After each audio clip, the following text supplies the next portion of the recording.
সকলকে স্বাগত জানিয়ে শুরু করছি নতুন আরেকটি ভিডিও। অবশেষে বলা যেতেই পারে যে সকল স্পেশাল ডিএলএড করা প্রার্থীরা আছো তাদের জন্যে সুবর্ণ সুযোগ। আমরা সকলেই জানি যে স্পেশাল ডিএলএড করা প্রার্থী কিন্তু খুবই কম। আর যদি পাশ করা প্রার্থী ধরি, টেট পাস আছে, তার সাথে স্পেশাল ডিএলএড করা আছে, এরকম প্রার্থী তো মানে আরও কম, হাতে গোনা কয়েকজন আছে। তো তাদের কিন্তু চাকরি সুনিশ্চিত হবে, কারণ সেই রিক্রুটমেন্ট নোটিফিকেশন কিন্তু আজ জারি করে দিল প্রাথমিক শিক্ষা পর্ষদ। তো এখানে বলা যেতে পারে যে সকল স্পেশাল ডিএলএড প্রার্থী আছো তাদের জন্য কিন্তু স্পেশাল এডুকেশন টিচার নেওয়া হবে, আজকে তা জানিয়ে দেয়া হলো। আর যারা এখনও টেট পাস করনি কিন্তু স্পেশাল ডিএলএড করা রয়েছে তাদের জন্যেও কিন্তু টেট পরীক্ষা নেওয়া হবে, শুধু তাদের জন্য টেট পরীক্ষা নেওয়া হবে, সেটাও কিন্তু আগামীতে ডেট জানিয়ে দেওয়া হবে। যদিও আবারও বলছি, স্পেশাল ডিএলএড প্রার্থী যারা টেট পাস করনি তাদের সাথে যদি রেগুলারদের কেউ টেট পাস নেয় সেটা নিতেই পারে, কিন্তু নিয়োগে পার্টিসিপেটের ক্ষেত্রে স্পেশাল ডিএলএডরাই কিন্তু থাকবে। রেগুলার যারা ডিএলএড করেছো তারা কিন্তু স্পেশাল এডুকেশন টিচারে নিয়োগে অংশ নিতে পারবে না।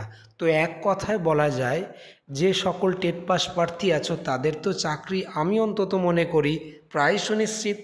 আর অন্য দিক থেকে যদি দেখা যায় যে সকল ডিএলএড প্রার্থী এখনও পাস করনি, আগামীতে যখন পাস করবে তাদেরও কিন্তু চাকরি সুনিশ্চিত হয়ে যাবে। এবার অনেকেই বলবে হয়তো 2308 এই যে শূন্য পদে তো অনেক কম, কিন্তু ক্যান্ডিডেটও তো কম, হাতে গোনা কয়েকটা ক্যান্ডিডেট কিন্তু রয়েছে স্পেশাল ডিএলএড। এবার মনে প্রশ্ন থাকতে পারে, কারণ যারা রেগুলার ডিএলএড করো তাদের মনে যে এটা আবার কোথার থেকে করে। এটা কিন্তু নেতাজি ওপেন ইউনিভার্সিটি থেকে করা যায়, স্পেশাল বিএডও করা যায়, স্পেশাল ডিএলএডও করা যায়। তো স্পেশাল বিএড প্রার্থীদের জন্যে তো অলরেডি বিজ্ঞপ্তি জারি হয়ে গেছে, এসএসসির তরফ থেকে জারি করে দিয়েছে স্পেশাল এডুকেশন টিচার নেওয়ার জন্যে। আর যেটা বাকি ছিল সেটা হলো প্রাথমিক, সেটাও কিন্তু আজকে দিয়ে দিল। এক কথা একটা বড় সড়ো সুখবর স্পেশাল ডিএলএড প্রার্থীদের জন্যে। এটা কিভাবে নিয়োগ হবে একটু আমি বলে দেই। এখানে কিন্তু টেটের যে ওয়েটেজ সেটা কিন্তু অনেকটাই আছে, অর্থাৎ 80 নম্বর। তোমরা দেখতে পাবে এই যে সিলেকশন যেটা হবে, টেটের যে ওয়েটেজ আমরা জানি 150 নম্বরে হয়, তো সেখানে তার 150 নম্বরে 150 পেয়ে যদি কেউ পাস করে তার মানটা থাকবে 80, অর্থাৎ ওয়েটেজটা থাকবে 80। আর যে ডেমোটা ইন্টারভিউ থাকবে 10, আর ডেমোর জন্য থাকবে 10, অর্থাৎ 20 টোটালে। তো সব মিলিয়ে হলো কত না 100। তো আবারও বলছি, এই যে সিলেকশন প্রসেস এটার সাথে রেগুলার ডিএলএড যারা আছো তাদেরটা কিন্তু মিলালে এক হবে না, তাদের রিক্রুটমেন্ট প্রসেসটা আলাদা, রুলস আলাদা, ঠিক আছে। কিন্তু এটা only for special education teacher যেহেতু নিয়োগ হবে তার জন্য কিন্তু এই রুলস তৈরি করা হয়েছে, গেজেট বের করা হয়েছে, যেখানে 80 নম্বর রাখা হয়েছে টেটের ওয়েটেজ।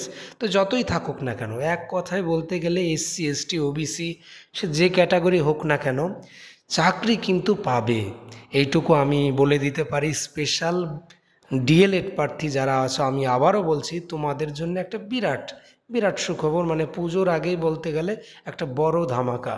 তো এই কোর্সটা সচরাচর কিন্তু অনেকে করে না, সকলেই জানে যে এই নিয়োগগুলি হয় না, আর এতদিন নিয়োগ হতেও না। সুপ্রিম কোর্টের অর্ডারের পরে কিন্তু এই নিয়োগের অর্ডারটা জারি হয়েছে, তাও আবার সারা ভারতবর্ষে প্রত্যেকটা রাজ্যে কম বেশি নিয়োগ করবে, প্রত্যেকটা রাজ্যে এটা কিন্তু এমনটাই অর্ডার আছে। তো কারা কারা স্পেশাল ডিএলএড প্রার্থী আছো একবার হলেও আমার এই ভিডিও দেখার পর একটু কমেন্ট করে জানিয়ে দিও, কারণ তোমাদের আমি অন্তত মনে করি যদি টেট পাস আগেই করা থাকে, আগে যে 150 নম্বরে হয়েছে টেট, সেটা পাস থাকলেও হবে, অসুবিধা নেই। এবং যারা পাস করনি তাদেরকে নতুন করে টেটে বসানো হবে, অসুবিধা নেই। তখন যদি পাস হয়ে যায় 82 নম্বরের পাস 150-র মধ্যে হয়, সেটা সেম এক, তখন পাস হয়ে গেলে একসাথে এখানে ঢুকিয়ে দেওয়া হবে। এটা আবারও বলি, অনেক হয়তো ভাবছে যে রেগুলার ডিএলএড তারা কি এটার মধ্যে আসবে নাকি, না, তারা যদি ভুল করেও করে টাকাটা কিন্তু লস, তারা কিন্তু এখানে আসলে পুরো বাতিল। স্পেশাল ডিএলএড প্রার্থীরাই কেবলমাত্র এই নিয়োগে অংশগ্রহণ করতে পারবে। এমনকি যারা স্পেশাল বিএড আছে তারাও কিন্তু পারবে না, তাদের জায়গা আলাদা, যেহেতু ডিএলএড আর বিএডের যে ব্যাপারটা সেটা সেপারেট হয়ে গেছে। হ্যাঁ, প্রাথমিকে অনলি ডিএলএড থাকবে, আর এখানে আবার স্পেশাল ডিএলএড। তো একবার ঝটপট করে কমেন্ট করো, কারণ তোমরা যারা টেট পাস করে রয়েছো বাড়িতে ডেমো দেওয়ার প্র্যাকটিস করো, ডেমো ক্লাস করার প্র্যাকটিস করো, কারণ আগামীতে তোমাদের সরাসরি ইন্টারভিউতে ডাকা হবে, তার জন্য প্রস্তুতি নাও। আর কিছুটা ইন্টারভিউ যে প্রশ্ন হয় 10-এর মধ্যে যেহেতু হবে, তার জন্য প্রস্তুতি নাও। আর ডেমো ক্লাসের জন্য 10 থাকবে, অর্থাৎ 10-10-20, এর জন্য প্রস্তুতি নাও।